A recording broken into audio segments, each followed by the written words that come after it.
What's going on, everyone? Alex Miller here with Travis Brown from the Eagle.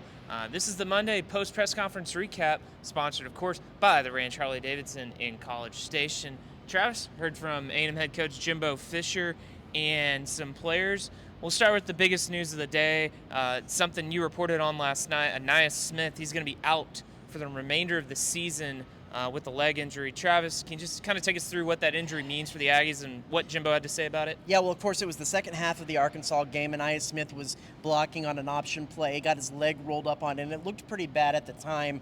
After he came out of the medical tent, he had a boot on that right leg, and he was on crutches. ESPN caught a camera shot of him and his dad hugging in kind of an emotional moment. I talked to his dad last night. As of last night, they weren't sure if it was season-ending because they wanted to go out and get a second opinion from another doctor to whether it required surgery or not. Jimbo Fisher confirmed today that it will be season-ending and just said that it was a lower body injury. It's a broken tibia in his right foot, lower leg, and so yeah, it's a tough blow for A&M's most veteran wide receiver, but like his teammate said, he's going to be around and be a leader and kind of be a coach on the sidelines for some of those young guys moving forward. The question will be, is he's a COVID guy. He could come back for another year. I think even the talk of a medical red shirt aside, whether that would be possible or not, he would have that fifth year if he wanted it. We can have the debate at another time on if that would behoove him, because I don't know if he's put up enough film this season to bolster any kind of draft stock that he might have had, but we'll see. We'll see if he does come back or if that was his last game as an Aggie. I guess, too, he only played in 4 games this year, so that could technically be a redshirt rule, too. Yeah, it usually has to do with the amount of snaps and things like that, so we'll see. We'd have to go in and do the math on that. Well, looking at, what Jimbo had to talk about, said a lot on, A&M, they beat Arkansas. He said he was happy with the win, obviously, but really noted at length how A&M can really improve in a number of areas all around. Yeah, I mean, he said that while he was proud of the win, he wasn't necessarily happy of the way they played the game, and I think anybody who watched the game could kind of see that that was the case. It certainly wasn't a clean game. There were good parts. They overcame 2 10 and 15-yard penalties on the 1 field goal drive to get down there and actually kick a field goal, but there were low snaps. He talked about that at length from Bryce Foster. There was, inefficiencies in the run game at times. There was not necessarily the greatest passing line from Max Johnson. There's things to improve upon in these matchups, but in this game. But that being said, they won. It's going to be a completely different kind of test for A&M this week as they face Mississippi State. Arkansas is a physical, they want to establish the run kind of spread offense. Mississippi State's going to be that Mike Leach air raid, throw it all over the place. Will Rogers has been one of the best, if not the best, quarterbacks in the SEC this year. It's going to be a test for that defensive secondary, and A&M's defensive secondary defense that is one of the best, has been one of the best in the SEC so far. I'm sorry, I'm trying not to laugh at this we got fly. a fly flying all over the place. Anyway, hey, we got to hear from Bryce Foster today, A&M's center. Missed the first 2 games due to injury, illness, whatever you want to call it. Back the last 2 games. What did you make of what Bryce had to say about his return and where he's at in his game? Yeah, when we talked to his mom early in the season, she said it was one illness that kept him out of the first part of fall camp. It was mono that kept him out of the second part of fall camp. He was kind of funny. He said that when he first was getting the mono symptoms, and that's what kept him out of the first 2 games as well, he's kind of a big WebMD guy, and he went online and checked it out, and he was like, whoa.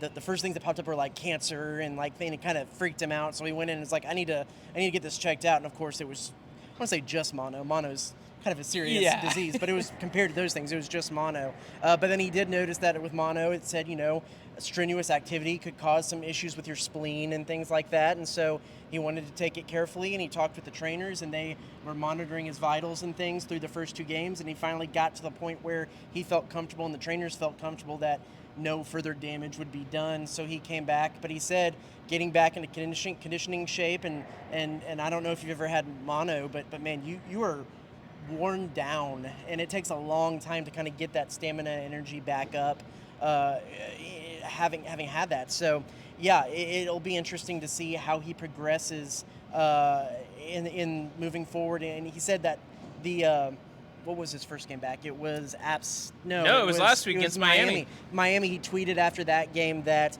it was he was the most tired, the hardest game he'd ever played in, and he said that this past week was a little bit better. Everything's getting a little bit better. So yeah, we'll see. The biggest thing is the low snaps. You know, something of note. You know, Bryce really took ownership of that, and you know, you kind of respect a guy for taking ownership of that and having a little humility in there. But you know, he was saying how, you know, went through a play on, you know, the one down the sideline. Devon Achane had the catch on the wheel route in coverage with a linebacker, and how, you know, he was one step out of bounds, and if Bryce would have had a good snap, probably would have beat him over the top and could have had a play down the sideline for a really big play. So, you know, that's something to watch, how he continues to progress in that area. But you look at A&M's offensive line, they have certainly gotten better over the last 3 weeks. Yeah, definitely. I think that having him in, who's a guy who knows the calls, can make the calls, has been a big improvement. And he mentioned that he was the guy with the most starts on that offensive line, and he'd only been here a year in a position that he was still learning last year. And so there is a continuity piece to that he mentioned. But they're in SEC play, and you have Mississippi State this week, and then the big test against Alabama next week. That they're going to have to gel quickly and kind of find their stride quickly with the kind of tests that are coming up here soon. Hey, of course, that Alabama game was announced today. It will be on CBS at 7 o'clock. Yep. So, primetime game for the Aggies and the Crimson Tide. We kind of expected that. I know you did your sidebar last week on the crazy fumble play between Tyreek Chappelle and Damani Richardson, taking that thing 98 yards back. We got to talk to Tyreek Chappelle, got to talk to Jalen Jones today, two more defenders there. Interesting, some of the comments they had on what happened on that play. Yeah, you know, the whole debate was, did Tyreek give it to him or did Damani take it from him? Yeah. And, you know, when you asked Tyreek, he said, I gave it to him, but he took it from me. So it's kind of an in-between. Either way, what a nutty play. You know, certainly a backyard football play like Devon Achane and Damani said after the game on Saturday. And, you know, really a heads-up play by the Aggies, too. Really helped change the course of that game. They don't win the game without that stop, for sure, especially because Arkansas knocking right on the door there. So. One more thing of note, too, that we ask about some of the other injuries, whether it's Andre White, Jake Johnson, some of those guys. He just said they were day-to-day, kind of declined to talk about injuries this week. I can't ever say his name right. Tunmise Adelie. That one. we asked him. None of those were guys that he really wanted to shed any more light on, so we didn't get any more injury information this week. Hey, you know, one more thing. Kind of interesting hearing a little bit about that three-man front. You know, asked a little bit about that. What would you kind of make of what Jimbo had to say about that? Yeah, I mean, I think we agree. We agreed with what he said last week in that when you have that running quarterback, the three-man front actually helped you have a little bit of that spy at linebacker that at times could help minimize the damage KJ Jefferson could do with his feet. I think you'll actually see a lot more of it this week for a different reason, and that is to put more defensive backs against that air raid, put more guys who can mark, who can get into coverage. But he mentioned that against a Mike Leach kind of offense, you have to be multiple and have to show him different kind of looks in the secondary to confuse the quarterback, to try to get them off their game plan and off their rhythm.